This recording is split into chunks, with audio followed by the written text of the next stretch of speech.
الحمد لله نحمده ونستعينه ونستغفره ونعوذ بالله من شرور أنفسنا ومن سيئات أعمالنا. من يهد الله فلا مضل له ومن يضلل فلا هادي له. ونشهد أن لا إله إلا الله وحده لا شريك له.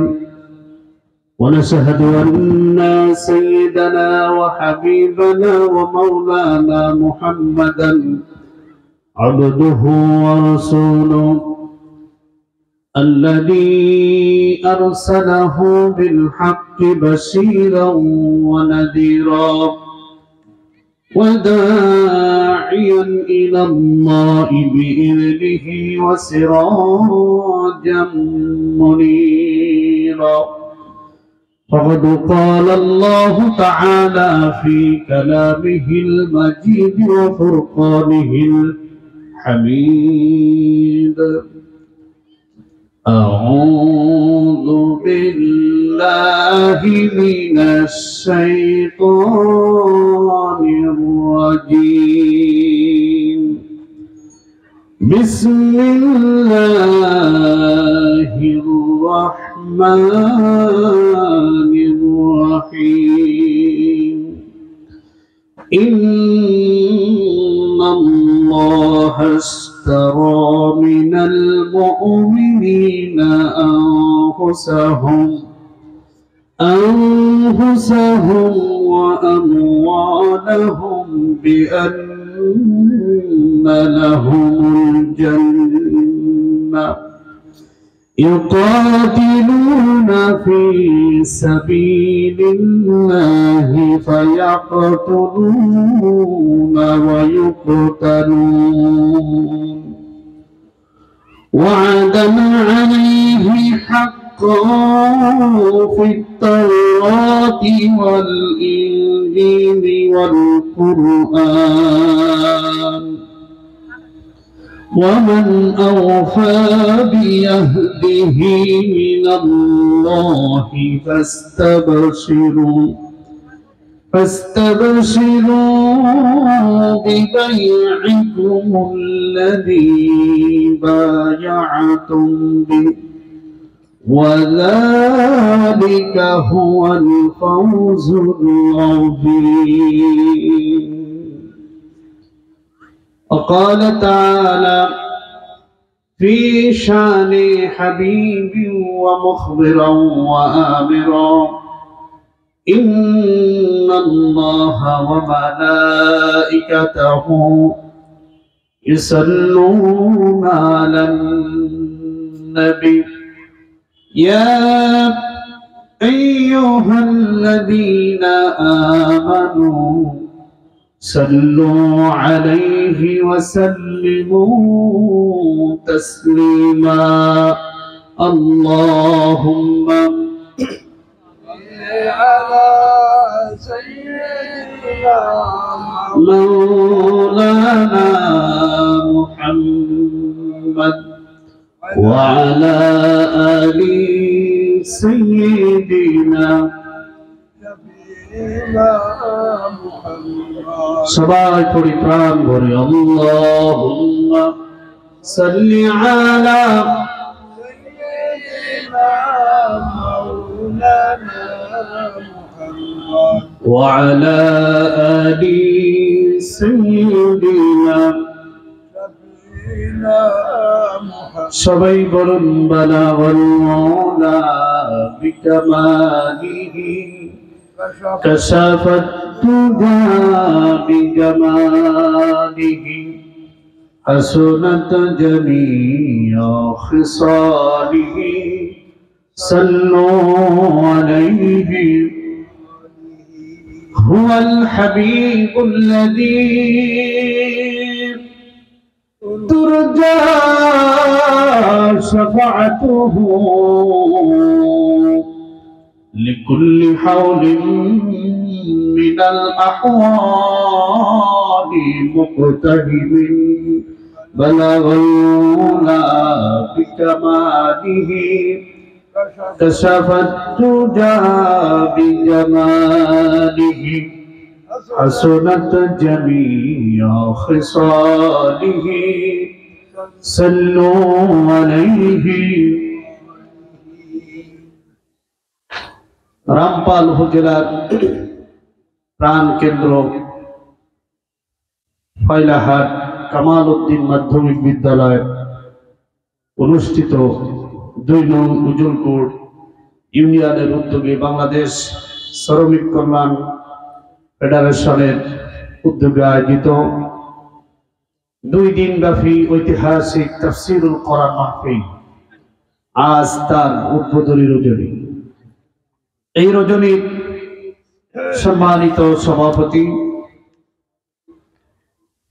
শ্রমিক কল্যাণ ফেডারেশনের 2 নং উদলপুর ইউনিয়নের সম্মানিত সভাপতি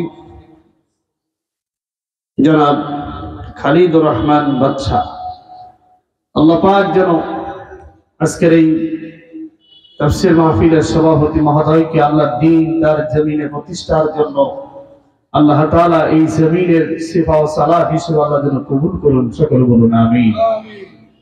আজকের মাহফিলের আমন্ত্রিত প্রধান অতিথি বিশিষ্ট আলেমে দ্বীন বাগেরহাট দশকোটের সিনিয়র আইনজীবী, বিশিষ্ট গবেষক, বিশিষ্ট রাজনীতিবিদ, রামপাল মোংলার জননন্দিত নেতা জনাব অ্যাডভোকেট মাওলানা শেখ আব্দুল ওয়াদুদ আতালাল্লাহু উমরুহু ওয়া বারাকাল্লাহু ফি হায়াতি। আল্লাহ তাআলা তার দ্বীনের মধ্যে মুজাহিদকে যেন হায়াতে তাইয়্যিবা, সিহাতে কুল্লিয়া, সুস্বাস্থ্য, দীর্ঘ হায়াত আল্লাহ তাআলা যেন দান করেন, সকলে বলুন আল্লাহুম্মা আমিন। আজকের মাহফিলের প্রধান মুফাসসির হিসেবে আপনাদের মাঝে আল কোরআনের জীবন্ত কথাগুলো আপনাদের মাঝে এমন ভাবে উপস্থাপনা করেন মনে হয় কোরআনুল কারীম আমাদের মাঝে এই কথাগুলো এইমাত্র আল্লাহ নাযিল করলেন। এমন একজন মুফাসসির আলহামদুলিল্লাহ আল্লাহ তাআলা আমাদেরকে দিয়েছেন, এই জনপদেরই কিন্তু সন্তান, আমাদের প্রিয় মানুষ, মুফাসসিরে কোরআন আলহাজ হযরত মাওলানা মনিরুজ্জামান সাহেব, দারুল কোরআন সিদ্দিকিয়া কামিল মাদ্রাসার সম্মানিত সহকারী অধ্যাপক। আল্লাহ পাক যেন এই দ্বীনের দাঈকে হায়াতে তাইয়্যিবা, সিহাতে কুল্লিয়া আল্লাহ তাআলা নসিব করুন, সকলে বলুন আমিন। মাগরিব থেকে আলোচনা করেছিলেন তালিমুল কোরআন ফাউন্ডেশনের সম্মানিত প্রধান উপদেষ্টা জনাব আলহাজ মল্লিক আব্দুল হাই সাহেব, বিশেষ মুফাসসির হিসেবে যার আমন্ত্রণ রয়েছে এই জনপদের কৃতি সন্তান বিশিষ্ট আলেমে দ্বীন, আমাদের সকলের প্রিয় শ্রদ্ধাভাজন ব্যক্তিত্ব জনাব আলহাজ হযরত মাওলানা নুরুল ইসলাম সাহেব সহ মঞ্চে উপবিষ্ট আজকের এই মঞ্চ পরিচালনার দায়িত্ব রয়েছে এই অঞ্চলের কৃতি সন্তান, যুবকদের আইডল, আমার অত্যন্ত প্রিয় মানুষ জনাব মনোয়ার হোসেন রনি ভাই সহ বিভিন্ন পর্যায়ে দায়িত্বশীল বৃন্দ, আল্লাহর জমিনে আল্লাহর দ্বীনের মধ্যে মুজাহিদগণ, আমার সামনে উপবিষ্ট আল কোরআনের সম্মানিত শ্রোতাবৃন্দ, যুবক ভাইরা, মুরব্বিয়ান ইকরাম, ছোট কচিকা ছাড়া পর্দার আড়ালে অবস্থানরত মা ও বোনেরা, আবার সবাইকে আল্লাহ তাআলার শেখানো সুন্দর সম্ভাষণ জ্ঞাপন করছি। আসসালামু আলাইকুম ওয়া রাহমাতুল্লাহ। ওয়া আলাইকুম আসসালাম ওয়া রাহমাতুল্লাহ। আল্লাহ তাআলার দরবারে শুকরিয়া জ্ঞাপন করছি যে মহান আল্লাহ তাআলা আমাদেরকে দীর্ঘদিন পর হলো সেই ফয়লা মাঠের ঐতিহাসিক তাফসীরুল কোরআন মাহফিল করা এবং এই মাহফিলে উপস্থিত হওয়ার তৌফিক দান করেছেন, যা সোনার হরিণী খেয়ে ফেলেছিল। ঠিক না? আল্লাহ তাআলা সেই ঐতিহ্য, এই জনপদের ঐতিহ্য, সেই তাফসীরুল কোরআন মাহফিল আল্লাহ তাআলা আবারও এই জনপদবাসীদেরকে আয়োজন করার তৌফিক দান করেছেন। আপনাদের মতন কোরআনের শ্রোতাদেরকে আল্লাহ তাআলা কবুল করেছেন। এই জন্য সেই মহান রবের দরবারে প্রাণ ভরে শুকরিয়া আদায় করি। আলহামদুলিল্লাহ, আরো জোরে বলি আলহামদুলিল্লাহ। রব্বানা লাকাল হামদ হামদান কাসীরান তাইয়িবান মুবারাকান ফীহি। দুরূদ আর সালাম পেশ করছি বিশ্ব মানবতার মহান শিক্ষক, আদর্শের মতপথিক, মদিনার সফল রাষ্ট্রপতি জনাব মুহাম্মদুর রাসূলুল্লাহ সকলে পড়ি সাল্লাল্লাহু আলাইহি ওয়াসাল্লাম। আল্লাহ তাআলার কাছে তাদের জন্য মাগফিরাত কামনা করছি, যাদের জীবনের বিনিময়, যাদের ত্যাগের বিনিময়, যাদের রক্তের উপর গড়িয়ে আজ পর্যন্ত ইসলাম ও কোরআন এসেছে। জাতির শ্রেষ্ঠ সন্তান শহাদায়ে কিরামের মাগফিরাত কামনা করছি। আল্লাহ রাব্বুল আলামিন তাদের সকলের জীবনের সমস্ত গুনাহগাতাকে আল্লাহ তাআলা যেন মাফ করে জান্নাতুল ফিরদাউসের উচ্চ মাকাম আল্লাহ তাআলা যেন তাদেরকে নসিব করেন। সকলে বলুন আমিন। সম্মানিত হাজিরিন, আমি আপনাদের সামনে বেশি লম্বা সময় কথা বলবো না। আমাদের আরো দুইজন বিখ্যাত মেহমান আপনাদের মাঝে আসবেন। আজকের মাহফিলের প্রধান মুফাসসির এবং প্রধান অতিথি আপনাদের মাঝে এসে আপনাদেরকে জ্ঞান গর্ব কথা আপনাদের মাঝে শোনাবেন। এর পূর্বে ওনারা আসার আগ পর্যন্ত আমাকে বেশি লম্বা চড়ো না, ছোট্ট একটা সময় বেঁধে দেওয়া হয়েছে। এই সময়ের ভিতরে আমি আমার জবান থেকে আল্লাহ পাকের কালাম আপনাদের সামনে সংক্ষিপ্ত পরিসরে কিছু বলার চেষ্টা করব, যদি আমার রব আমাকে বলার তৌফিক দান করেন। সুবহানাকা লা ইলমা লানা ইল্লা মা আল্লামতানা। আমাদের কোনো ইলম নাই, কোন মানুষের কোনো ইলম নাই। ইলমের মালিক কে? ইউতিল হিকমাতা মান ইয়াশা ওয়া মান ইউতিল হিকমাতা ফাকাদ উতিয়া খায়রান কাসীরা। আল্লাহ বলেছেন, আমি যাকে হিকমত দিই সে আমার পক্ষ থেকে অনেক করুণা, অনেক অনুগ্রহ লাভ করে, আর যে আমার পক্ষ থেকে অনুগ্রহ লাভ করে সে পৃথিবীতে সফল। বলুন সুবহানাল্লাহ। আল্লাহর কথা। সম্মানিত হাজিরিন, কোরআনুল কারীমের মাহফিল, কোরআন থেকে আমাদের জীবন চলার জন্য আল্লাহ তাআলা সব সমস্যার সমাধান এই কোরআনে কারীমের ভিতরে দুনিয়াবাসীর জন্য বর্ণনা করে দিয়েছেন। বলুন সুবহানাল্লাহ। এই কোরআন রাসূলের পরে নাযিল হয়েছে, একদিনে নয়। অন্যান্য নবীদেরকে আল্লাহ ডাক দিয়েছেন, ও মুসা আসো তুর পর্বতে, তোমার বাণী নিয়ে যাও, তোমার কিতাব নিয়ে যাও। হযরত মুসা আলাইহিস সালাম বনী ইসরাঈলদেরকে নিয়ে গেছেন, সেখানে গিয়ে আল্লাহর কালাম তাওরাত নিয়ে এসেছেন। এভাবে করে আল্লাহ এক একজনকে ডেকে ডেকে দিয়ে দিয়েছেন। কি রাসূলকে কি আল্লাহ এভাবেই কোরআন দিয়েছিলেন? আল্লাহ এভাবে রাসূলের পরে কোরআন দেন নাই। কোরআন দিয়েছেন একদিন নয়, দুই দিন নয়, সুদীর্ঘ 23 বছর ধরে, দীর্ঘ সময় ধরে আল্লাহ তাআলা রাসূলের পরে কোরআন নাযিল করেছে। যখন মানুষের যেটা প্রয়োজন, প্রয়োজনের তাকিদে আল্লাহ তাআলা কোরআন বান্দার উপরে নাযিল করেছেন। বলুন সুবহানাল্লাহ। কোরআন মানুষের যখন যেটার প্রয়োজন সেই সব সমস্যার কোরআনে কারীম সমাধান কোরআনে কারীম দিয়ে দিয়েছে। রাসূলুল্লাহর বিদায় হজের ভাষণে যখন ভাষণ দিচ্ছিলেন, এই মুহূর্তে আল্লাহ আয়াত নাযিল করে জানিয়ে দিলেন, আল ইয়াউমা আকমালতু লাকুম দীনাকুম। আমি আমার দ্বীনকে আজকে এই মুহূর্তে আমার দ্বীনকে পরিপূর্ণ করে দিলাম। বলুন সুবহানাল্লাহ। দ্বীনের কোন বিধানকে আমি আর অপূর্ণাঙ্গ রাখলাম না। মানুষের জীবন চলার কোন ক্ষেত্রকে আমি কোরআনে বাদ দেই নাই। তোমরা যদি এই কোরআনকে যদি অনুসরণ করতে পারো, ফামান তাবিয়া হুদায়া ফালা খাউফুন আলাইহিম ওয়ালা হুম ইয়াহজানুন।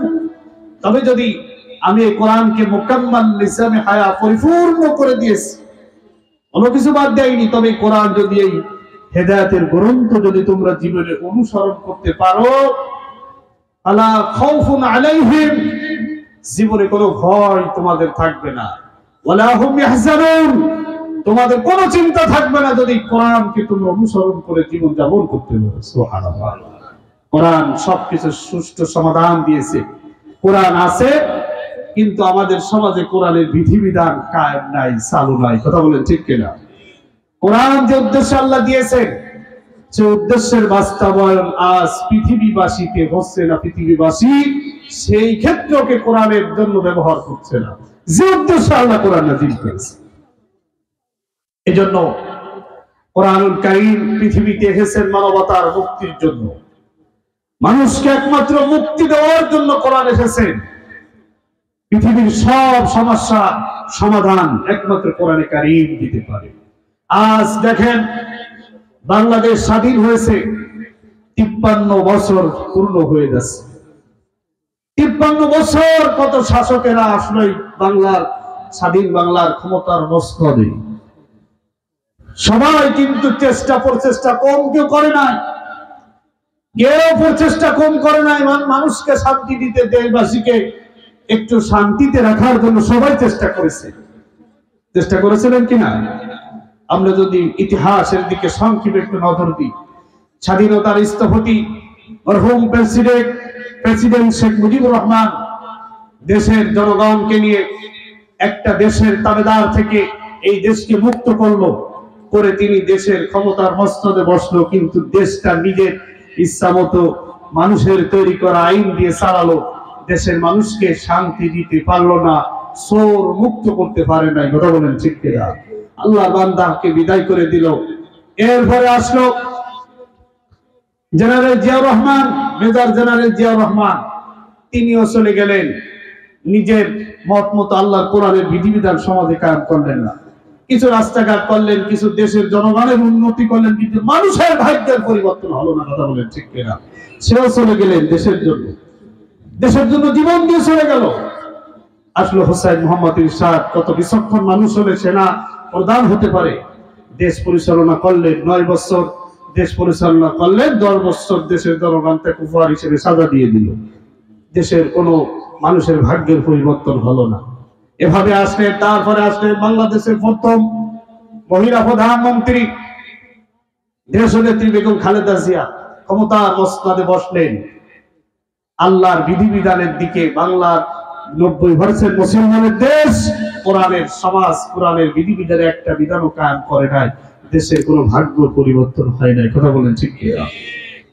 তিনি চলে গেলেন, তিনি ক্ষমতার মসনদ থেকে নামলেন। আসলেন একজন সেই বড় অভিনেত্রী, মদিনায় গিয়ে বারবার মাথায় পট্টি বেঁধে তসবিহ হাতে নিয়ে মদিনার সনদে দেশ পরিচালনা করার ওয়াদা জাতিকে দিয়ে মানুষগুলো দেখলো ইসলাম প্রিয় মানুষগুলো, তাই তো এতদিন তো অনেক কিছু হয়েছে, এবার মনে হয় তাকে একটু ক্ষমতা আনলে মনে হয় দেশের জনগণ মনে হয় একটু শান্তিভাবে ইসলামের বিধিবিধান কায়েম হবে, মদিনার সনদে দেশ পরিচালিত হবে।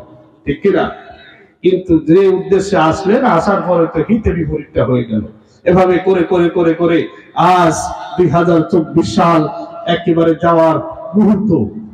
এই 53 বছর চলে গেল, কিন্তু বাংলার মানুষের ভাগ্যের কোনো পরিবর্তন হলো না। একটা বারের জন্য যদি আল্লাহর এই কোরআন যদি বাংলার পার্লামেন্টে যদি কায়েম হয়ে যায়, এই দেশটা যদি কোরআন দিয়ে পরিচালিত হয়, নামাজ যদি রাষ্ট্রীয়ভাবে যদি নামাজের বিধান কায়েম হয়, যাকাত ভিত্তিক অর্থ ব্যবস্থা যদি সমাজে চালু হয়ে যায়, সুদ যদি রাষ্ট্রীয়ভাবে যদি নিষেধাজ্ঞা হয়ে যায়, ঘুষ যদি বন্ধ হয়ে যায়, চোর চুরি করলে চোরের হাত কোরআনের বিধান অনুযায়ী যদি কাটা হয়, জেনাকারী জেনা করলে তার শাস্তি যদি রাষ্ট্রীয়ভাবে কার্যকর করা হয়, বেপরদা নারীরা যদি অশ্লীলতা বেহাপনার সাথে ঘুরে না বেড়ায়, যদি রাষ্ট্রীয়ভাবে আইন কায়েম হয়ে যায়, বলেন সমাজে রাষ্ট্রীয়ভাবে যদি আল্লাহর কোরআন পার্লামেন্টে কায়েম হয়, এই সমাজ কি পরিবর্তন হবে কি হবে না? এমন একটা বাংলাদেশ আমরা চাই আগামীতে। এই জমিনে আল্লাহর কোরআনের রাজ এই জমিনে কায়েম হবে, এমন একটা বাংলাদেশ আমরা চাই। কথা বলেন ঠিক কিনা? আমরা আর কোন তন্ত্র মন্ত্র, মানুষের তৈরি করা আইন অনেক দেখেছি, এরা বাংলার মানুষকে শান্তি দিতে পারে নাই, এরা বাংলার মানুষকে মুক্তি দিতে পারে নাই। দেশে শান্তি শৃঙ্খলা প্রতিষ্ঠা হয় নাই, হত্যা বন্ধ হয় নাই, রাহাজানি বন্ধ হয় নাই, মানুষের ভাগ্যের পরিবর্তন হয় নাই। সুতরাং পরিবর্তন করতে হবে, যা দরকার সেটার নাম কি? আল কোরআন। এই কোরআন পারবে কেবলমাত্র একমাত্র শুধুমাত্র মানুষের ভাগ্যের পরিবর্তন করতে। এটা কোনো রাজনৈতিক বক্তব্য? কথা বলেন, এটা কোনো রাজনৈতিক কথা? এটা আল্লাহর কোরআনের কথা। এটাকে যদি কেউ রাজনৈতিক কথা বা এটাকে যদি কেউ তুচ্ছ তাচ্ছিল্য করে, আছে না অনেক মানুষ এই কথা শোনার পরও এই কথাগুলোকে মানুষ মুসলমান নামদারি মেনে নিতে পারে না, আছে কিনা? আল্লাহ রাব্বুল আলামিন কোরআনে কারীমের ভিতরে বলেছেন, ইন্নাল্লাযীনা কাযযাবু বিআয়াতিনা ওয়াস্তাকবারু, আমার নাযিল করা কোরআনকে যারা মিথ্যা প্রতিপন্ন, যারা মনে করবে, মিথ্যা প্রতিপন্ন করবে, ওয়াস্তাকবারু, এবং তামাশায় যারা রূপান্তরিত করবে আমার বিধানকে, আমার হুকুমকে, লা তুফাত্তাহু লাহুম আবওয়াবাস সামা, তাদের জন্য আসমানের কোন রহমতের দরজা তাদের জন্য খোলা হবে না।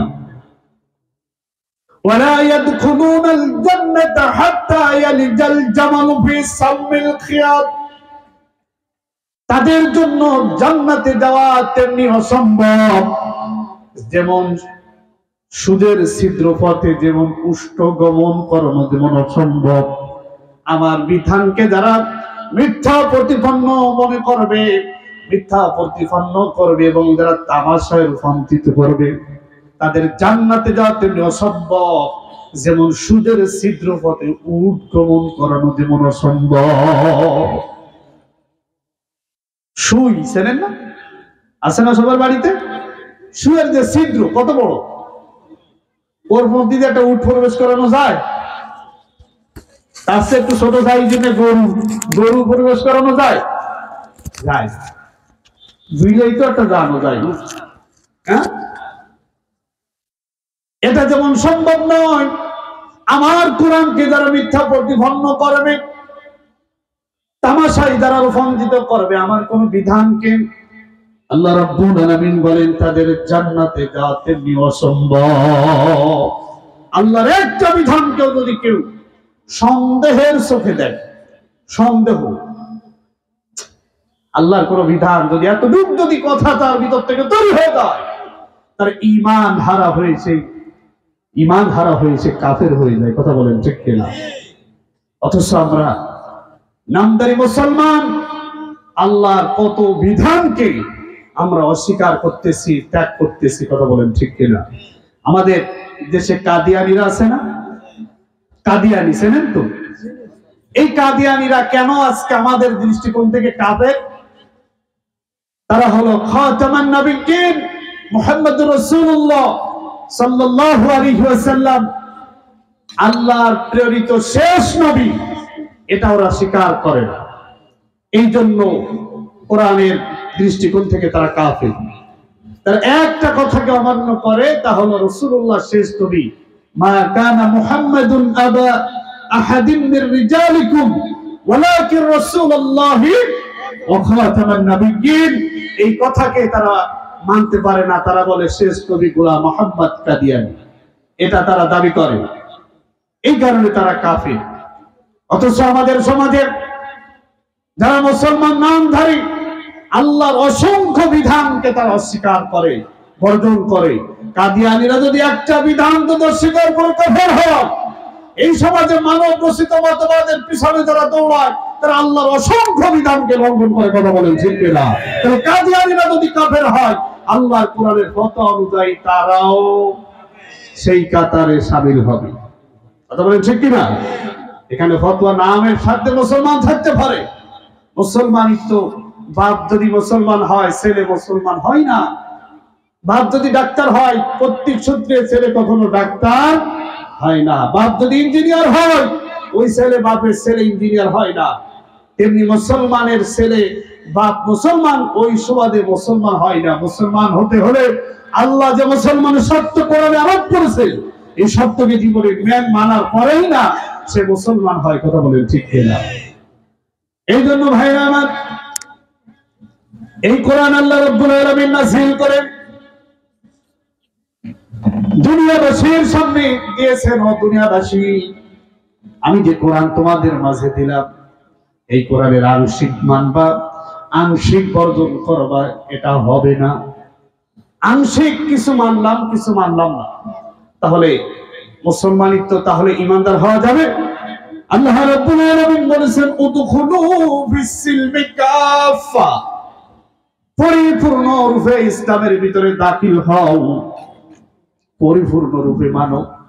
মানতেই যদি হয় জীবনে কোরআন, মানতেই যদি হয়, তাহলে একটা মানবা আর একটা ছাড়বা, মুসলমানিত্ব হওয়া যাবে না, মুসলমানিত্ব হতে পারবে না। মুসলমান যেহেতু হয়েছে, কোরআনের সব বিধান মানতে হবে। আফাতুমিনুনা বিবাদিল কিতাব, এই কিতাবের কিছু বিধানকে আমাদের জন্য সুবিধা হয় এটা মানলাম, এবং যেগুলো আমাদের জন্য কষ্টসাধ্য এটা মানলাম না, তাহলে মুসলমানিত্ব হওয়া যাবে? মুসলমানিত্ব থাকবে না। আল্লাহ যা নাযিল করেছেন, মা আনসালাল্লাহ ওয়া ইলার রাসূল, আল্লাহ যা নাযিল করেছেন, রাসূলুল্লাহ যে পদ্ধতি অনুসরণ করেছেন, সবটাই আমাদের জীবনে মানতে হবে। কথা বলেন ঠিক কিনা? আমার ভাইরা, আমি আপনাদের সামনে কোরআনে কারীম থেকে একটি আয়াত তেলাওয়াত করেছি।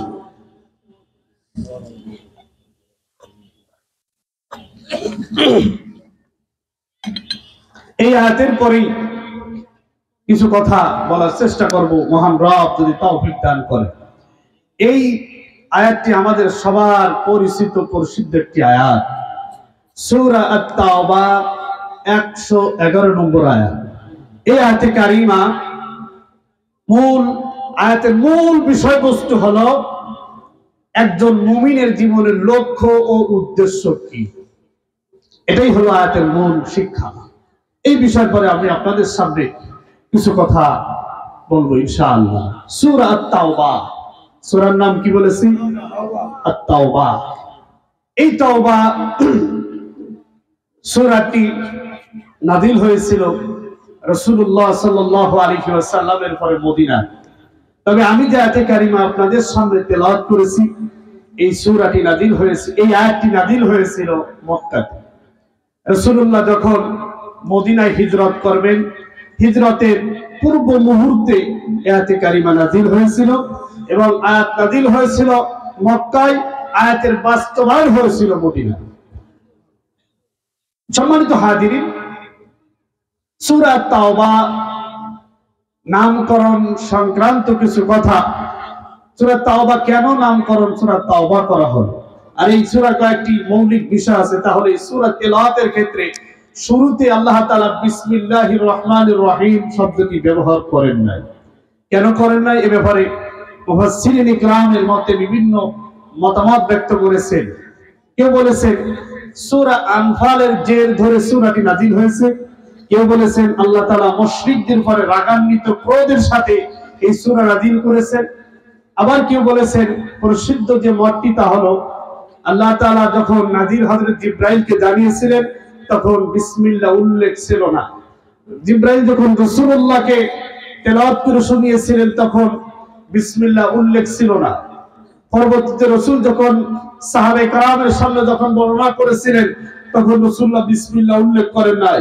পরবর্তীতে কাতেব ওহী লেখক যারা সাহাবী আয়াত লিখে রাখতেন, তারা পরবর্তীতে এটা লিপিবদ্ধ করেন নাই। এ থেকে এই সূরার নাম, এই সূরার শুরুতে বিসমিল্লাহ উল্লেখ করা হয় নাই। কোরআনে কারিমে একটা সূরায় শুধু বিসমিল্লাহ উল্লেখ করা হয় নাই, তাহলে সূরা তাওবার শুরুতে। তবে আয়াতের মাঝখান থেকে যদি কেউ তেলাওয়াত শুরু করে, তাহলে তার বিসমিল্লাহির রহমানির রহিম অবশ্যই পড়তে হবে।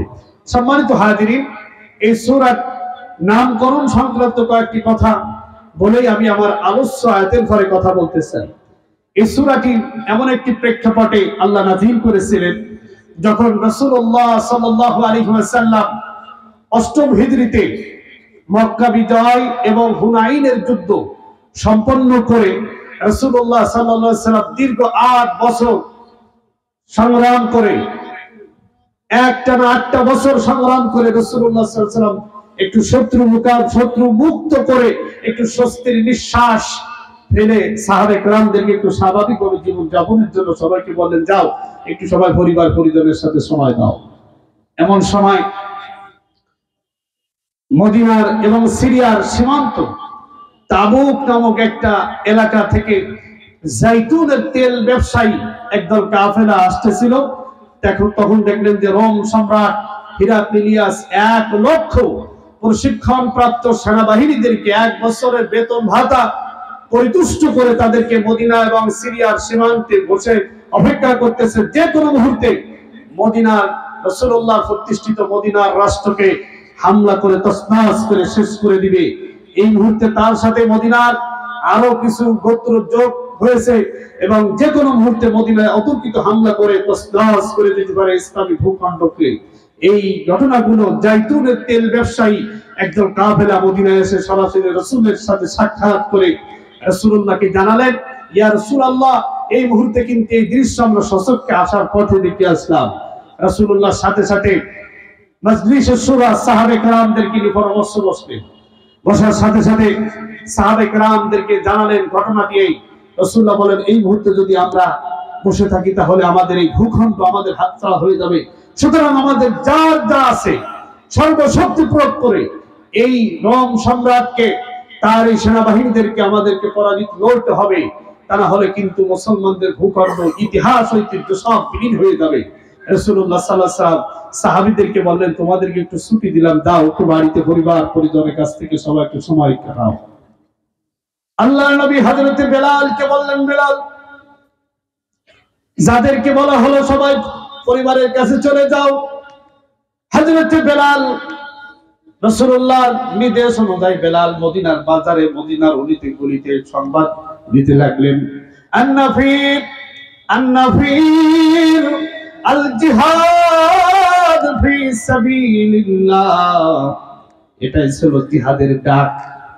এই ডাক দেওয়া মাত্রই রাসূলের দরবারে মসজিদে নববীতে সাহাবায়ে কেরাম সবাই হাজির। ইয়া রাসূলুল্লাহ, কি সমস্যা, কি বিপদ?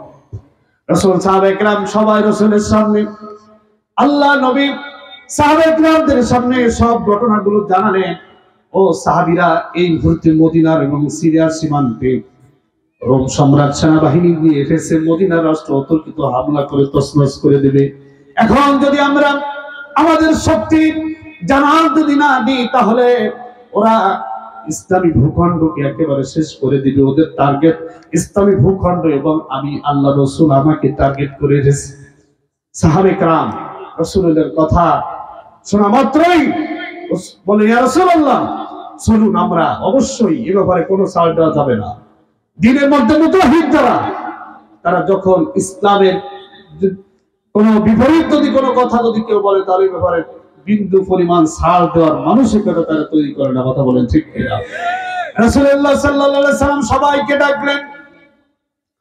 ইতিপূর্বে কোন যুদ্ধে যাওয়ার মুহূর্তে রাসূলুল্লাহ সবকিছু সাহাবে কেরামদেরকে জানান দিতেন না, কিছু কিছু নিজের কাছে রাখতেন। কিন্তু রাসূলুল্লাহ বলেন, এই মুহূর্তে তাবুকের ময়দানে সবার যেতে হবে। রোম সম্রাট এসেছে 1,00,000 সেনাবাহিনী নিয়ে এবং তার সাথে কিছু গোত্র যোগ দিয়েছে। সাহাবে কেরামদেরকে সবার সামনে বললেন, সবার যেতে হবে, কারোর কোনো ছুটি নেওয়া যাবে না, কেউ ঘরে বসে থাকবে না। মদিনার সব মুসলমান যারা আল্লাহর দ্বীনকে যারা মানে আখিরাতের বিশ্বাস যারা রাখে তাদের সবাইকে যেতে হবে। তবে রাসূলের সামনে এই ঘোষণা যখন আল্লাহর হাবিব জানিয়ে দিলেন, কিছু লোক ঈমানের দুর্বলতায় যাদের অন্তরের ভিতরে নেফাক ছিল, তারা রাসূলের কাছে এসে আবেদন করলেন, ইয়া রাসূলুল্লাহ, আমার এই সমস্যা, আমার শরীরটা ভালো না, আমাকে একটু ছুটি দিন, আমাকে একটু ছুটি দিন। আমার একটু ফল কাটার মৌসুম, ফল না কাটলে কিছুদিন পরে মরু ঝড় এসে সব শেষ হয়ে যাবে। বিভিন্ন অজুহাতে রাসূলের কাছে ছুটি নিয়ে চলে গেলেন। যারা ছুটি নিয়ে চলে গেলেন তাদের সংখ্যা তাফসীরে জালালাইন আল্লামা জালালউদ্দিন সুয়ুতী উল্লেখ করেছেন, তাদের সংখ্যা হলো 80 জন। 80 জন লোক রাসূলের কাছ থেকে ছুটি নিয়ে চলে গেলেন। তাবুক যুদ্ধ, অথচ নদীকে শত্রু মদিনার রাষ্ট্রে মদিনার সীমান্তে অপেক্ষা করতেছে। রাসূলের কাছে ছুটি চাইলো, কাকুতি মিনতি করে রাসূলুল্লাহ তাদেরকে ছুটি দিয়ে দিলেন। আল্লাহ রাব্বুল আলামিন তার রাসূলকে জিজ্ঞাসা করেন, ও রাসূল, আফাল্লাহু আনকা লিমা আযিনতা লাহুম হাত্তা ইয়াতাবায়্যানা লাকাল্লাযীনা সাদাকু ওয়া তা'লামাল কাযিবিন। আল্লাহ তোমাকে মাফ করুন। কে বলতেছে? সবাই বলেন। কাকে বলেন একটু?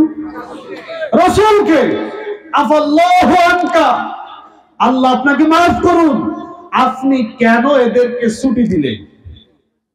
এই মুহূর্তে শত্রু মদিনার রাষ্ট্র শেষ করার জন্য শত্রু উৎপেতে বসে আছে।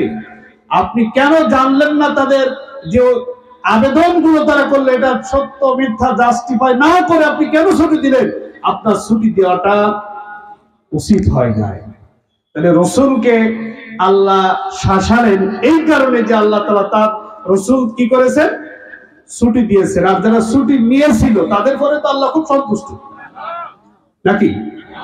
আল্লাহ বলেছেন, হে রাসূল, যারা এই মুহূর্তে দিন বিজয় হয়েছে কিন্তু দিনের শত্রুরা দিন সম্পর্কে ইসলাম সম্পর্কে মুক্ত হয়নি, এই মুহূর্তে আপনার ছুটি দিয়ে আপনার উচিত হয়নি। সুতরাং আপনি ভালো করে জাস্টিফাই করে আপনার ছুটি দেওয়া উচিত ছিল।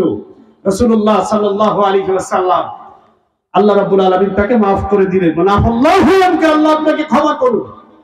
ওই রাসূল যারা ছুটি নিয়ে চলে গেছে ওরা আল্লাহ ও আখিরাতে বিশ্বাস তাদের অন্তরে নেই, তারা সবাই মুনাফিক। কঠিন মুহূর্তে যারা আল্লাহর দ্বীন বিজয় করার কাছ থেকে যারা বাহানা তালাশ করে যারা বিদায় হয়ে যাবে, তারা আল্লাহ কোরআনের ভাষায় তারা হলো মুনাফিক। তারা মুনাফিক। আল্লাহ নবী সাহাবায়ে কেরামদেরকে নিয়ে যারা রাসূলের সামনে ছিল, কিছু মুনাফিক ব্যতীত সবাইকে নিয়ে রাসূলুল্লাহ রওনা দিলেন। তবে তিনজন সাত দিনের মুমিন যারা, তারা ছুটিও নেয় নাই, যুদ্ধের ময়দানও যায় নাই। তাদের ভিতরে একজন হলেন হযরত কাব ইবনে মালিক, হযরত হেলাল ইবনে উমাইয়া, মুরারা ইবনে রুবাই। এই তিনজন সাহাবী রাসূলের সাথে যুদ্ধের ময়দানও যায় নাই এবং তারা অনুমতিও নেয় নাই, ছুটিও নেয় নাই। এই মুহূর্তে তারা ঘরে বসে রইল।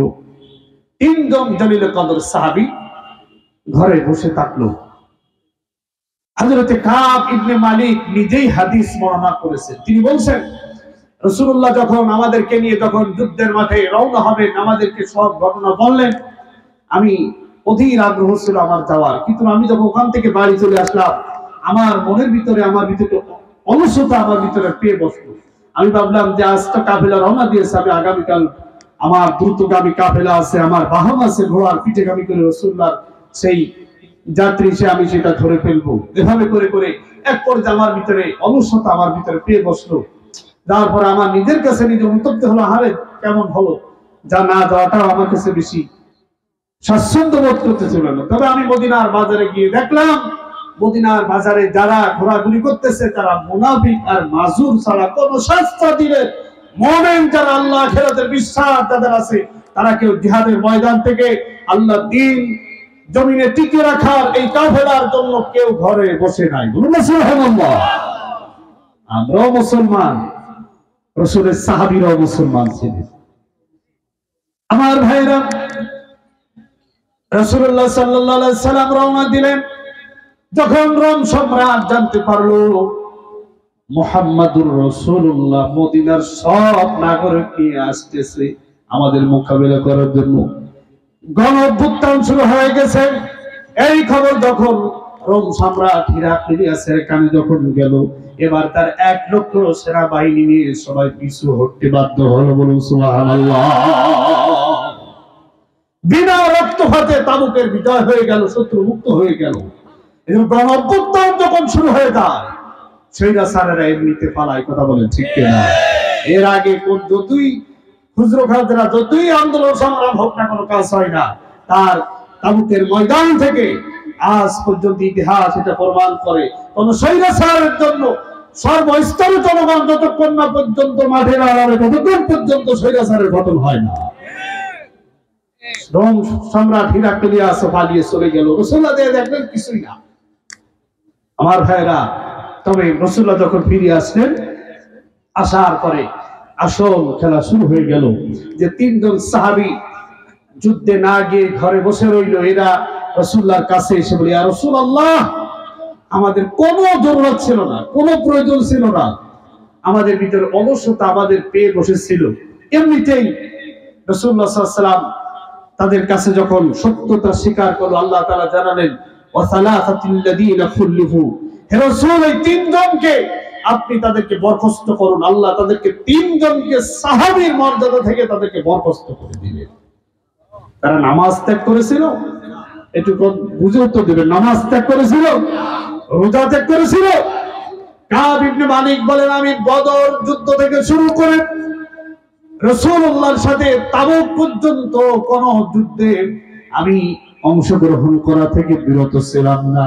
শুধুমাত্র তাবুক যুদ্ধে আমি যাই না, এই কারণে আমার এই পরিণতিটা।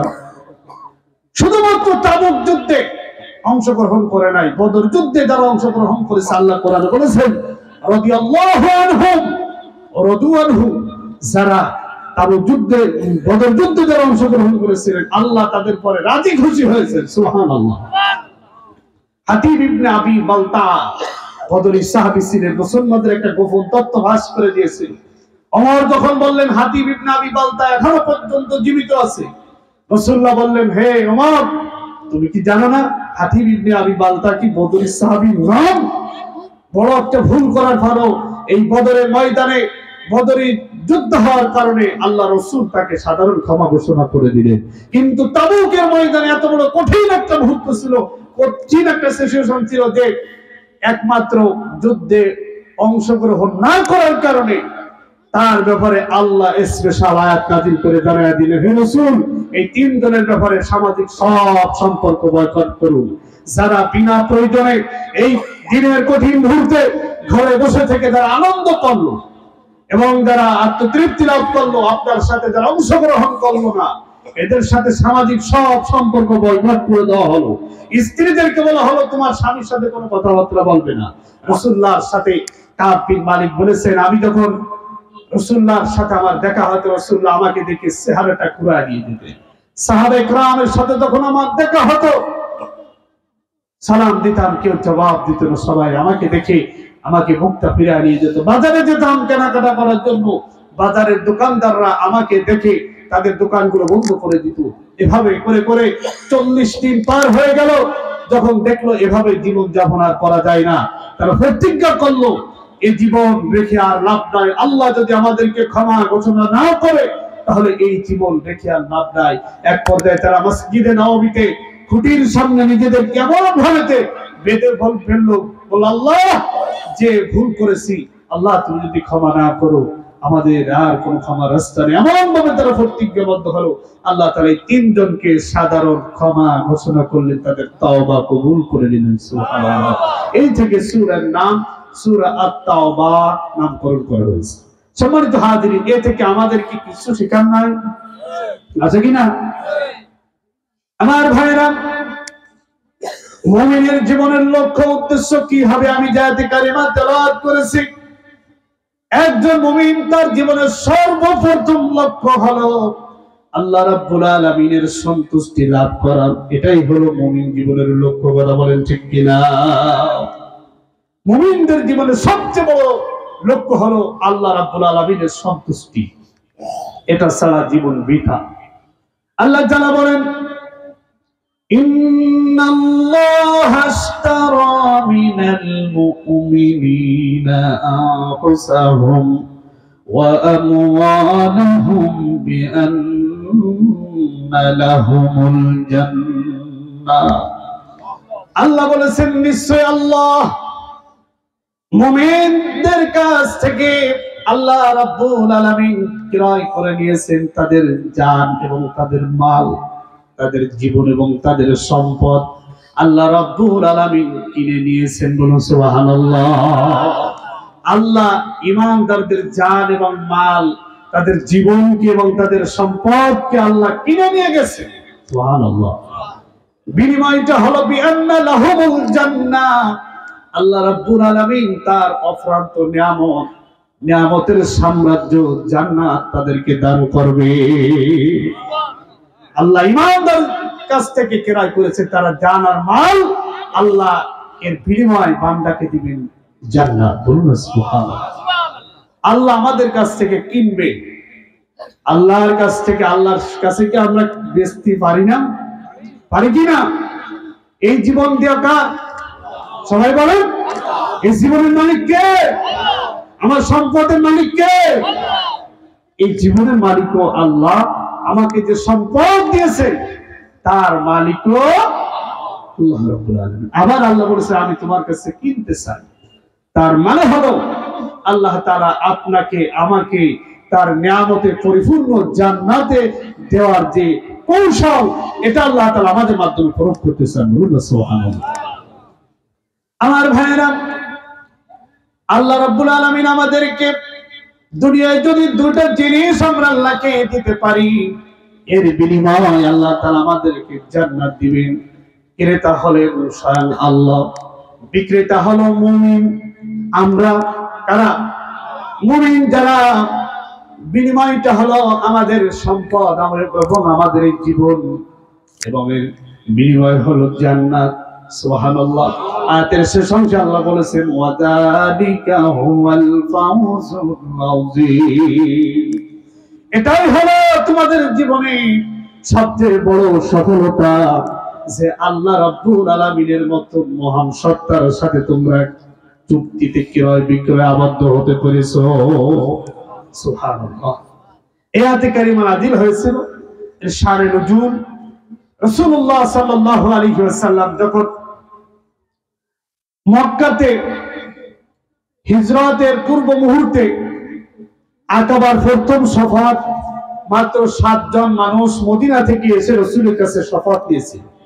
দ্বিতীয় বছরে 7 জন ব্যক্তি, প্রথম বছর 5 জন, দ্বিতীয় বছর 7 জন রাসূলের কাছে আকাবা নামক স্থানে হজের মৌসুমে গোপনে রাসূলের কাছে শফাত নিয়েছিল। তৃতীয় বছর রাসূলের কাছে মদিনা থেকে আসা 72 জন, 70 জন পুরুষ, 2 জন নারী, মোট 72 জন ব্যক্তি রাসূলের কাছে আকাবা নামক স্থানে এসে শফাত নিয়েছিল। একটা অঙ্গীকারনামা চুক্তিবদ্ধ হয়েছিল রাসূলের সাথে।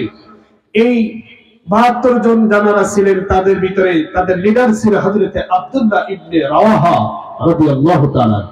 আব্দুল্লাহ ইবনে রাওয়াহা রাসূলের সাথে বায়াতে একটা সন্ধি চুক্তি হয়েছে, হে রাসূল, আমরা আমাদের জীবনে আল্লাহ ছাড়া আর কারো গোলামি করব না, আল্লাহর দাসত্ব করব, আল্লাহ ছাড়া কারোর সাথে শরীক স্থাপন করব না, আল্লাহর সাথে কারো শরীক স্থাপন করব না।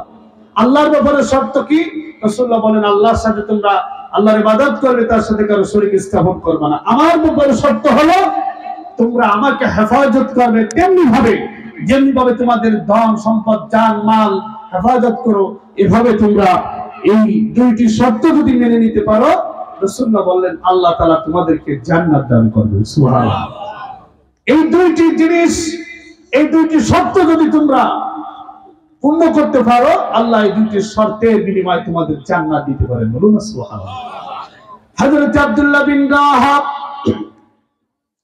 রাসূলুল্লাহকে বলেন ইয়া রাসূলুল্লাহ, এই শর্তের বিনিময়ে যদি আমরা আল্লাহর পক্ষ থেকে যদি জান্নাত পেয়ে যাই, কোনদিন এই শর্ত আমরা ভঙ্গ করব না। সুবহানাল্লাহ। এই দুইটি শর্ত যদি মানার কারণে যদি আল্লাহ আমাদের জান্নাত দেয়, আমরা কোনদিন এই শর্ত ভঙ্গ করব না। সুবহানাল্লাহ। এই শর্তটা হলো আল্লাহর ইবাদত করবে, আল্লাহর সাথে কারো শরীক স্থাপন করবে না। এটাই হলো রাসূলের সাথে মদিনা থেকে আসা, ইয়াসরিব থেকে আসা 72 জন লোক আকাবা নামক স্থানে এসে যখন সন্ধি চুক্তি হলো, আল্লাহ রাব্বুল আলামিন এই মুহূর্তে জিবরিল আলাইহিস সালাতু ওয়াস সালামকে পাঠিয়ে দিলেন, হে জিবরিল, আমার রাসূল সাহাবে কেরামদের সাথে সন্ধি চুক্তি করতেছে, সুতরাং তুমি এই মুহূর্তে জানিয়ে দাও এই সন্ধি চুক্তি শুধু রাসূলের সাথে হচ্ছে না, এই সন্ধি চুক্তি যদি তারা পূর্ণ করতে পারে, এর বিনিময়ে আল্লাহ তাআলা তাদেরকে জান্নাত দান করবে। সুবহানাল্লাহ। ইন্নাল্লাহা আশতারা মিনাল মুমিনিনা আনফুসাহুম ওয়া আমওয়ালাহুম বিআন্না লাহুমুল জান্নাহ। নিশ্চয় আল্লাহ ঈমানদারের জানমাল ক্রয় করে নিয়েছেন জান্নাতের বিনিময়। রাস্তা হলো, বাজার হলো, ক্ষেত্র হলো, ইকাতিলুনা ফি সাবিলিল্লাহ ফায়াকতুলুনা ওয়া ইউকতালুন। রাস্তা হলো, বাজার হলো, ক্ষেত্র হলো আল্লাহর জমিনে আল্লাহর দ্বীনকে বিজয় করার জন্য তোমরা সংগ্রাম করবে। এই সংগ্রাম করতে গিয়ে হয়তো এমন হতে পারে আল্লাহর দ্বীন প্রতিষ্ঠার আন্দোলন করতে গিয়ে বাতিলের সাথে তোমার মোকাবিলা হতে পারে। এই মোকাবিলা এমন হতে পারে যে কাফের বেঈমানদেরকে তোমার কতল করা লাগতে পারে, এমন হতে পারে তাদের হাতে ইসলামের মর্যাদা রক্ষার জন্য তোমার জীবনটা তাদের হাতে দেওয়া লাগতে পারে। হয়তোবা এই শর্তের বিনিময়ে আল্লাহ তাআলা তোমাদেরকে জান্নাতের ওয়াদা, জান্নাত দান করবেন। বলুন সুবহানাল্লাহ। রাস্তা হলো ইকাতিলুনা ফি সাবিলিল্লাহ, আর কোন রাস্তা নাই। এই রাস্তায় আল্লাহ রাব্বুল আলামিন জান্নাত দিবেন। আল্লাহ ইমানদারের কাছ থেকে দুইটা জিনিস কিনেছেন, জান আর মাল। ইমানদার জান আর মাল দিবে আল্লাহ রাস্তায় জিহাদ ফি সাবিলিল্লাহর কাজে, আর আল্লাহ রাব্বুল আলামিনের বিনিময়ে তাদেরকে জান্নাত দান করবেন। সুবহানাল্লাহ। আমার ভাইরা, জান্নাত ঘরের কোনায় নয়, জান্নাত ঘরের কোনায় নয়, জান্নাত মসজিদের ভিতরে নয়, জান্নাত তাসবিহ দানার ভিতরে নয়। নবীজি বলেছেন, হযরত আব্দুল্লাহ বিন আবি আওফা রাদিয়াল্লাহু তাআলা আনহু বর্ণিত, আন্নাল জান্নাতা তাহতা জিলালিস সুয়ুফ। দুনিয়ার মানুষেরা জেনে রেখো, জান্নাত হলো বাতিলের হাতের টিকটিক করা তরবারির ছায়ার নিচেই তোমাদের জান্নাত। জান্নাত অন্য কোথাও আল্লাহ বিক্রি করে নাই। এখানে আল্লাহ রাব্বুল আলামিন মুমিনের জান আর মাল ক্রয় করেছেন শুধুমাত্র জান্নাতের বিনিময়। তবে রাস্তাটা হলো ইকাতিলুনা ফি সাবিলিল্লাহ, আল্লাহর রাস্তায় তোমরা লড়াই করবে, সংগ্রাম করবে, তোমরা জিহাদ করবে, এবং জিহাদের ময়দানে তোমার জীবন বাতিলের হাতে দেওয়া লাগতে পারে, দিতে হবে। এবং এমন হতে পারে ইসলামের বিধান রক্ষার্থে কাফের বেঈমানদেরকে তোমার হাতে কতল করা লাগতে পারে। এই বিনিময় আল্লাহ রাব্বুল আলামিন তোমাকে জান্নাত দান করবে। আমার ভাইয়েরা, রাসূল করিম সাল্লাল্লাহু আলাইহি সাল্লাম তখন বদরের ময়দানে ইসলামকে টিকিয়ে রাখার জন্য যখন রাসূলুল্লাহ ময়দানে নামলেন, আল্লাহর নবী মুহাম্মদুর রাসূলুল্লাহ সাহাবায়ে কেরামদেরকে নিয়ে বদরের মাঠে মোকাবেলা করার জন্য যখন রওনা হচ্ছিলেন, রাসূলুল্লাহ বলেন, আমার সাহাবীরা তোমরা সবাই আমার সাথে চলো, কুমু ইলা জান্নাতিন, আমার সাথে তোমরা জান্নাতের দিকে চলো। কোন দিকে? সবাই বলেন। জান্নাত মানে কি? জান্নাত মানেই হলো বদরের ময়দান। কুমু ইলা জান্নাতিন, তোমরা আমার সাথে সবাই চলো জান্নাতে, জান্নাতের দিকে চলো। ওই ময়দানে যদি তোমরা যেতে পারো তাহলে ওই ময়দানে জান্নাত ক্রয় বিক্রয় হবে। এই ময়দানে যারা নিজেরা আল্লাহ দ্বীনের জন্য যারা জান বাজি রেখে যারা লড়তে পারবে, আল্লাহ রাব্বুল আলামিন তাদেরকে জান্নাত দান করবেন। বলুন সুবহানাল্লাহ। হযরত উমার ইবনে হুমাম এই বক্তৃতা শুনতেছিলেন, আল্লাহ নবীর কণ্ঠে এই বক্তৃতা শুনতেছিলেন। উমার ইবনে হুমাম তখন খেজুর খাচ্ছিলেন, আর তিনি বললেন, ইয়া রাসূলুল্লাহ, ইয়া হাবিবাল্লাহ, আমি যদি আমার হাতের এই খেজুরগুলো যদি শেষ করতে যাই তাহলে তো আমার জান্নাতে যেতে দেরি হয়ে যাবে। ফারাদা বিহিন্না, হাতের অবশিষ্ট খেজুরগুলো ছুঁড়ে মারলেন, ছুঁড়ে বের রাসূলের সাথে বদরের মাঠে যুদ্ধ হয়ে রওনা দিলেন। বলুন সুবহানাল্লাহ। আল্লাহ নবী মুহাম্মদ রাসূলুল্লাহ আল্লাহর দ্বীনের জন্য বদরের মাঠে রওনা দিলেন। রাসূলুল্লাহ 313 জন মধ্যে মুমিন নিয়ে বদরের ময়দানে রাসূলুল্লাহ রওনা দিলেন। অন্যদিকে কাফেররা 1000 সৈন্যবাহিনী নিয়ে আবু জেহেল দারুন নাদওয়া থেকে বের হচ্ছিল। আবু জেহেল যখন দারুন নাদওয়া থেকে যখন 1000 সেনাবাহিনী নিয়ে বের হচ্ছিল, তখন শয়তান সুরাকা ইবনে মালিকের আকৃতি ধারণ করে আবু জেহেলকে বলেছিল, তুমি যে পথে আসো, তুমি যে পথে আসো, তোমার পথটা সঠিক পথ। আবু জেহেলকে বলছিল, তুমি যে পথে আসো এটা সঠিক, তোমার যে কাজ, তোমার যে পথ, তোমার যে আন্দোলন, তোমার যে সংগ্রাম, তোমার যে কর্মসূচি, এটা সঠিক।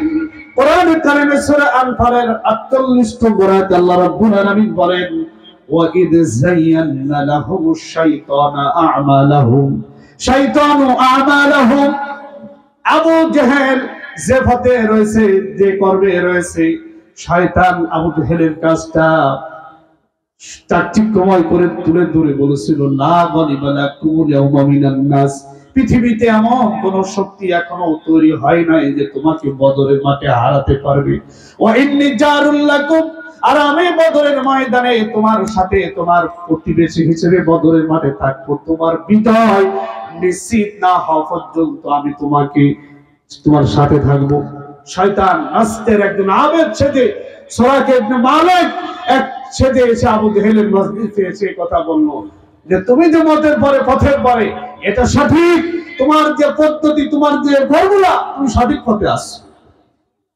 এরকম কিন্তু হুজুর সব যুগে আছে ঠিক না আমাদের দেশে একজনকে বলছিল আপনি জান্নাতি ঠিক না মনে আছে আপনাদের কথাগুলো আপনি জান্নাতি মানুষ আপনি যে কর্ম করতেছেন তা আপনি নিঃসন্দেহে জান্নাতি এই কথা যদি কেউ শোনে বড় আলেমের মুখ থেকে তাহলে আকাম কুকাম করতে আর কিছু কি বাধে আমার ভাইরা সুরাকা ইবনে মালিক আবু জেহেলকে বলেছিল আপনি আছেন সঠিক পথে আমি যা দেখতেছি আপনার সামনে যদি বদরের মাঠে হারানোর মতন কোন শক্তি পৃথিবীতে এখনো তৈরি হয় নাই আবু জেহেলকে এভাবে যখন একেবারে উস্কানিমূলক বক্তব্য দিয়ে আবু জেহেল এতে খুব প্রভাবিত হলো আবু জেহেল সরাসরি খানে কাবায় গিয়ে আল্লাহর কাছে কাবার গিলাফ ধরে আবু জেহেল দোয়া করেছিল সূরা আনফালে আল্লাহ কথা উল্লেখ করেছেন وَإِذْ قَالُوا اللَّهُمَّ إِنْ كَانَ هَذَا هُوَ الْحَقُّ مِنْ عِنْدِكَ فَأَمْطِرْ عَلَيْنَا حِجَارَةً مِنَ السَّمَاءِ আল্লাহ মুহাম্মাদের দ্বীন যদি সঠিক হয়ে থাকে আমি যদি বেঠিক হয়ে থাকি তাহলে ফাআমতির আলাইনা হিজারাতাম মিনাস সামা আসমান থেকে তুমি আমার পরে পাথরের বৃষ্টি দিয়ে আমাকে তুমি বদরের মাঠে শেষ করে দিও মুহাম্মদ যদি সঠিক পথে থাকে আর আমি যদি বেঠিক পথে থাকি তাহলে আমাকে ফাআমতির আলাইনা হিজারাতাম মিনাস সামা আসমান থেকে পাথরের বৃষ্টি দিয়ে আমাকে শেষ করে দিও আবু জেহেলের সাথে 1000 সৈন্য ছিল সবাই মুনাজাতরত অবস্থায় সবাই বলেছিল আমিন আল্লাহর আকাশে বাতাসে ফেরেশতারা সবাই বলেছিল আমিন আল্লাহ রাব্বুল আলামিন আবু জেহেলের এই দোয়ার ফিরাই নাই এই দোয়া তো কবুল হওয়ার মতন দোয়া কথা বলেন ঠিক কিনা অন্যদিকে আল্লাহর রাসূল 313 জন দুর্বল মধ্যে মুজাহিদ নিয়ে বদরের ময়দানে রাসূলুল্লাহ পৌঁছানোর পরে রাসূলুল্লাহ দোয়া করতেছিলেন হাদিস শরীফে এসেছে সারাটা রাত জেগে জেগে আল্লাহ নবী দোয়া করেছিলেন আল্লাহুম্মা ইন তুহলিক হাদিহিল ইসাবাতা মিন আহলিল ইসলাম লা তা'বুদু ফিল আরদ হায় আল্লাহ ও মালিক এই ছোট্ট 313 জনের এই ছোট্ট দলটি যদি বদরের মাঠে যদি হেরে যায় তাহলে আল্লাহ বলে ডাক দেওয়ার মতন কোন মানুষ থাকবে না তোমার দিন থাকবে না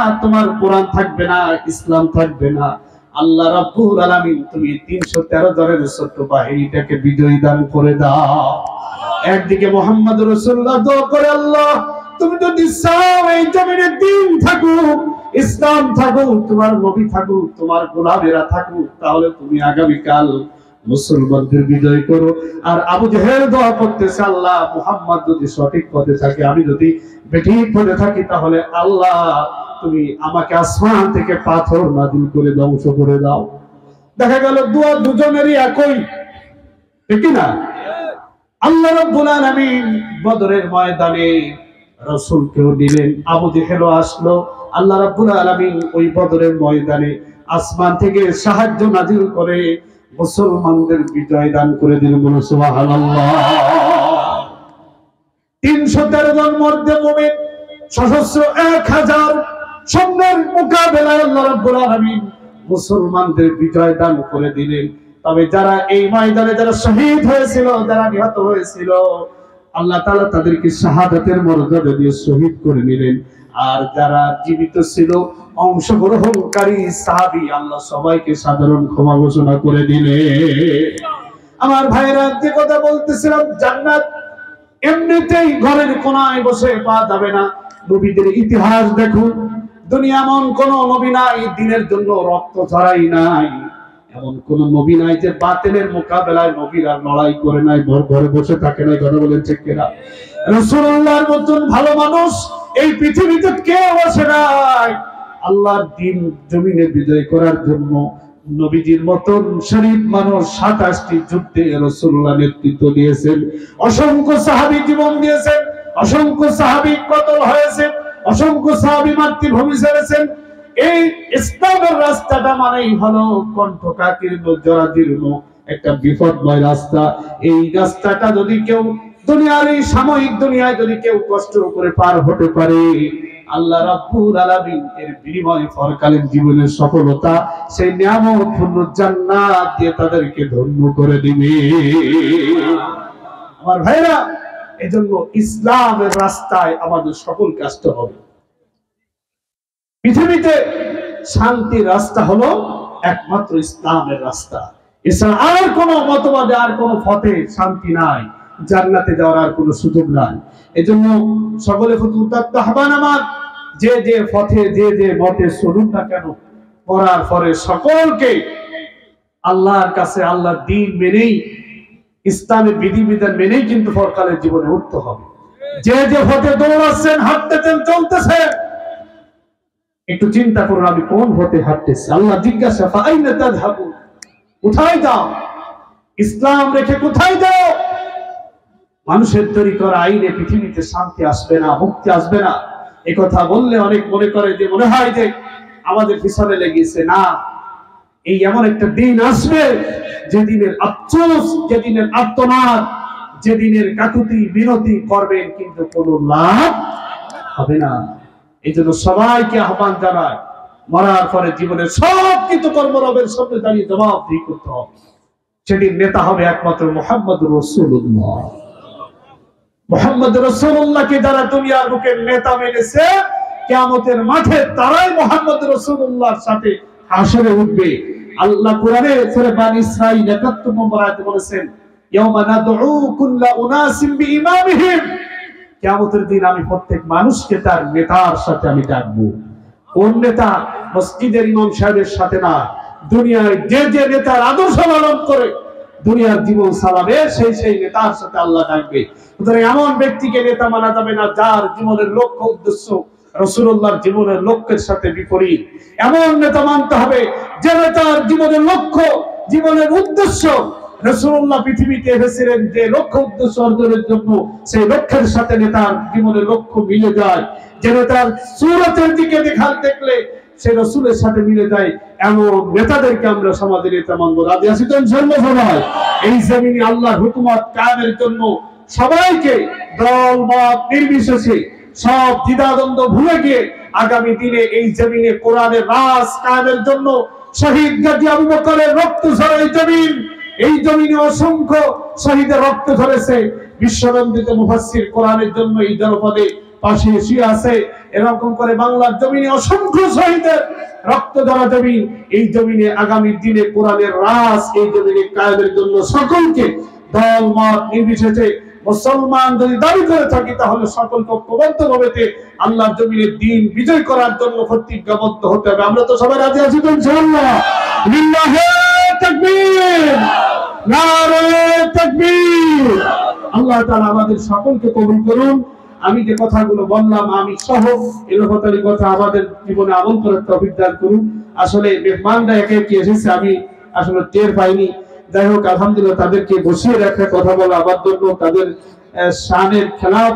সুতরাং আমি তাদের কাছে ক্ষমা চেয়ে দোয়া নিয়ে আমি আমার কথা এখানে শেষ করেছি। আসসালামু আলাইকুম ওয়া রাহমাতুল্লাহি ওয়া বারাকাতুহু। আলহামদুলিল্লাহ, অত্যন্ত দিকনির্দেশনাপূর্ণ আলোচনা রাখলেন, জ্ঞানবর্ধক আলোচনা রাখলেন বন্ধুগণ মুনার হোসেন জাফরি। প্রিয় উপস্থিতি, আপনাদেরকে এই মুহূর্তে বলতে চাই আমাদের মাঝে উপস্থিত হয়েছেন আমাদের মাহফিলের সম্মানিত প্রধান অতিথি জননেতা অ্যাডভোকেট শেখ আব্দুল ওয়াদুদ। আমাদের মাঝে আমাদের প্রধান আলোচক জনাব আল্লাহ হযরত মাওলানা মুনিরুজ্জামান সাহেব। উপস্থিত হয়েছেন আমাদের মাঝে উপস্থিত হয়েছেন বাগেরহাট জেলা জামাত ইসলামের সম্মানিত সহকারী সেক্রেটারি জনাব অধ্যাপক ইকবাল হুসাইন, উপস্থিত হয়েছেন গোবিন্দপুর এজেল ফাজিল ডিগ্রি মাদ্রাসার সম্মানিত প্রধান সম্মানিত অধ্যক্ষ জনাব হযরত মাওলানা ইউনুস আলী। সবাইকে মাহফিল ইন্তেজামিয়া কমিটির পক্ষ থেকে জানাই সালাম, আসসালামু আলাইকুম ওয়া রাহমাতুল্লাহ। প্রধান মেহমানের প্রধান অতিথির বক্তব্যের আগে তাকে ব্যাচ পরিয়ে দিচ্ছেন আজকের এই মাহফিলের সম্মানিত সভাপতি জনাব খালেদুর রহমান বাদশা। ব্যাচ পরিয়ে দিচ্ছেন আজকের সম্মানিত প্রধান অতিথি জনাব মোহাম্মদ অ্যাডভোকেট ইকবাল, জনাব মোহাম্মদ অ্যাডভোকেট আব্দুল ওয়াদুদ সাহেবকে খালিদুর রহমান বাদশা। এরপর ব্যাচ পড়াবেন আজকের মাহফিলের সম্মানিত প্রধান তাফসীর কারক জনাব মনিরুজ্জামান, মৌলানা মনিরুজ্জামান হুজুরকে ব্যাচ পড়িয়ে দিচ্ছেন মাহফিল বাস্তবায়ন